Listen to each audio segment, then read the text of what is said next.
give it, punch it.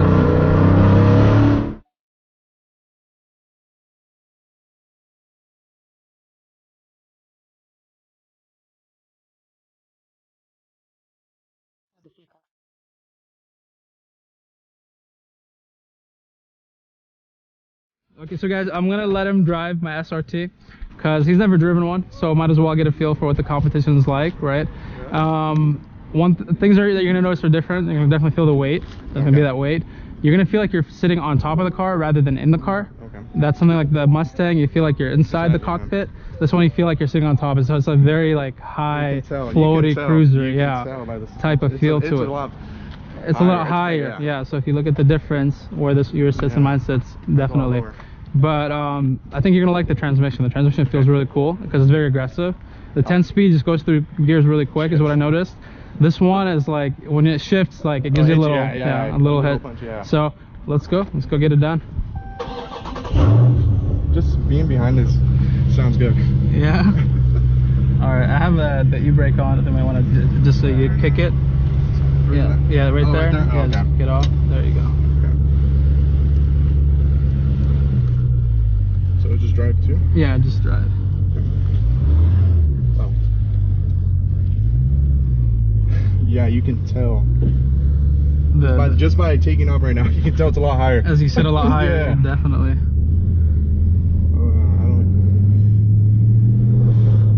What about the hood? You notice like the hood is a little indent. I know because you can see better. You can see good in this one. Yeah, no, mine it's a lot more slope down. But you can see good in this one too. The previous ones, the hood was higher. You can see like the inside of the hood, like the 15 through 17. Yeah. So my buddy has a 16, and you can tell the hood's a lot higher. Gotcha. Yeah, let's go right here, and then we'll take a left, kind of the same way we were going before. Very torquey. Oh, you're in eco mode right now. Sorry. Let's get you some real torque. Now you'll notice like it'll be a lot snappier. So take a left here. I like the crack. Oh, the little pops. Yeah, this one, it's a little louder than the stock one just because I took the mid mufflers out. Just to get a little more noise out of it. Yeah. But like I was thinking of getting an exhaust, but the muffler guy was like, dude, they put a really nice exhaust on these cars, and it has the adaptive exhaust. Oh, really? So it opens and closes depending on settings. How much is that? It's part of the SRT package. Oh, really? Yeah. No kidding. So that's also another thing I think it has over the scat packs. So where in track mode, it'll change the shift points, it'll get louder because it opens up the exhaust fully. Oh yeah, that's how it was with the active exhaust. So different. Yeah, I don't have that though. Oh my god. Jeez. Yeah, it's a little snappier. Yeah. So if you give it a kick down, you'll notice the power. So just punch it. You can tell the weight, it's a lot heavier. Yeah, you can feel the boat taking off, huh? Yeah. I like the exhaust. It kind of sounds nice. Exhaust. It's a lot meaner.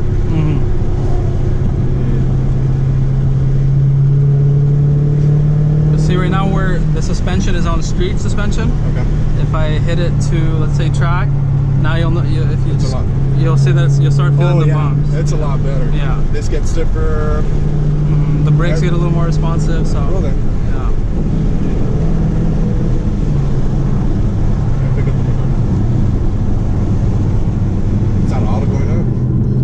Yeah, they don't do it apparently for some safety reason. It's kind of stupid. No, for mine it has auto go up, and then if you have your finger right there, it goes down. It goes down. I don't know. It lets you take it down automatically, but up you have to hold it. It's a Dodge thing. I don't know, man. But you see all it's a lot stiffer. It's a lot stiffer. This is what I wish I'm starting to regret not getting the Magna Ride. Yeah, it's good. Especially on like curvy roads, definitely lets you handle the weight a lot better. Oh yeah, having that stiffness. But yeah.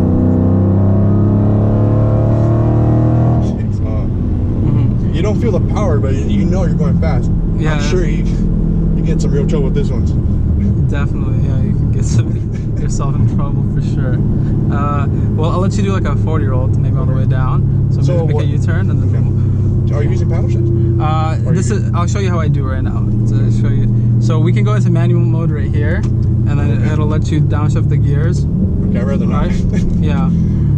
Or you can hit the paddle shifter. I know, just and then it'll take it down to a gear, but once it hits red line or like max for that gear, it'll move up by itself. Oh really? So that I used to do that before, leave it in manual mode, and then a lot of times I would find myself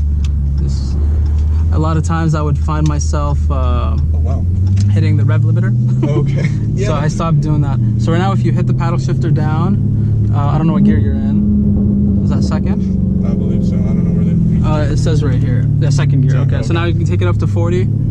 So you're pulling from second gear? I'm pulling from second gear. Yeah. So up to 40. Yeah, and then now punch it. I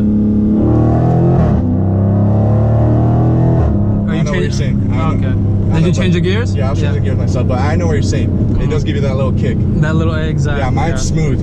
Just going smooth around. Yeah.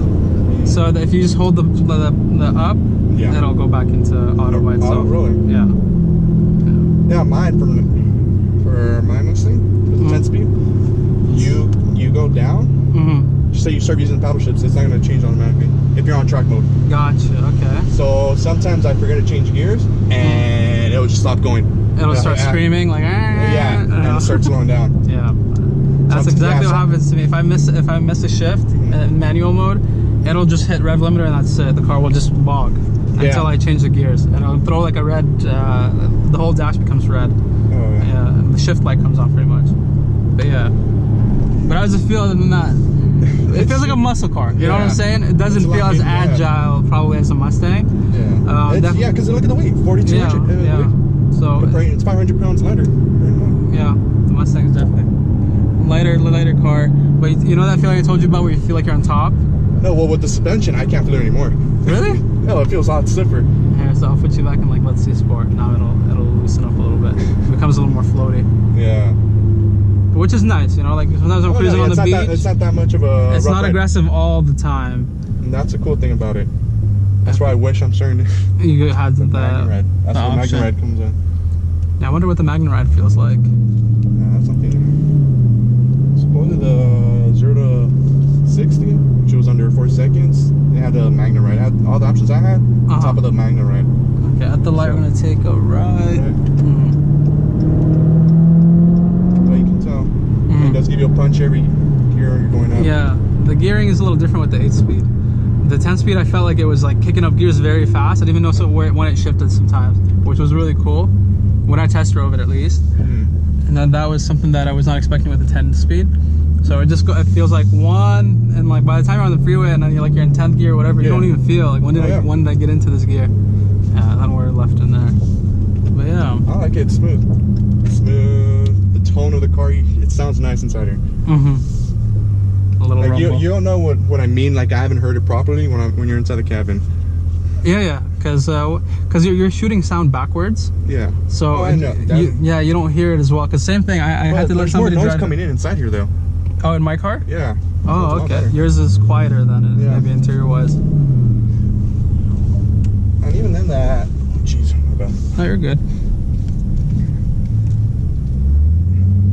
Even then that Corsa Extreme, when you're cruising, doesn't sound stock. Doesn't what's called drone or anything like that. You know. Yeah, that was one thing that some people take off the resonators and they don't want to do that. Because of the droning. Because of the droning. You can park it up maybe right there in the shade. So yeah, radar. Do I have a radar? Yeah, or what is it?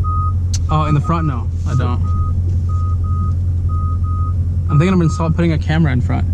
Really? Like a little camera on the. And you think you can adapt it to this? I don't know if I can adapt it, but I might mount like a separate little screen or something. I know, it's been instance. Because I've been hitting the curb. Dude, I freaking cry when that happens. Even though this thing like sits really high, but sometimes there's certain curbs that especially at school. So, oh, this guy's parked right here. What is this guy doing?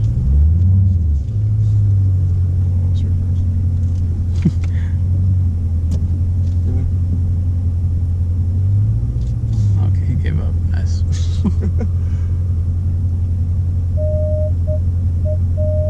So with the SRT comes with all these comes with the blind spot, everything. Yeah, everything you see here, heated cooled seats. Right, so the SRT essentially comes pretty loaded. Yeah, everything, even like the sound system. I have 2 subs in the trunk, factory. So they put just about everything you can. But the MSRP is pretty high on this. This car, the way it sits right now, is MSRP 53,000. 52? 53. 53,000. Well, that's how much a fully loaded Mustang will cost. Yeah. So okay. But I don't mean, what else? What does your car? And then I have the adaptive cruise. I don't know if you know about. Okay, that's what I was saying. Yeah, the adaptive cruise. So give them your verdict here on camera. Tell them what do you think of the SRT? It's fun. I like how snipey it is. Takes off when you're changing gears. Just hits you. It's a different type of car, right? Like compared to the Mustang, it's very different. Very different. Very different. Yeah. Did you drive the last one? Which one? I didn't drive this car. No. Okay. I took me for a ride and let me kind of feel it. You'll see right now. I'll let you drive. Okay, let's go ahead and take a look.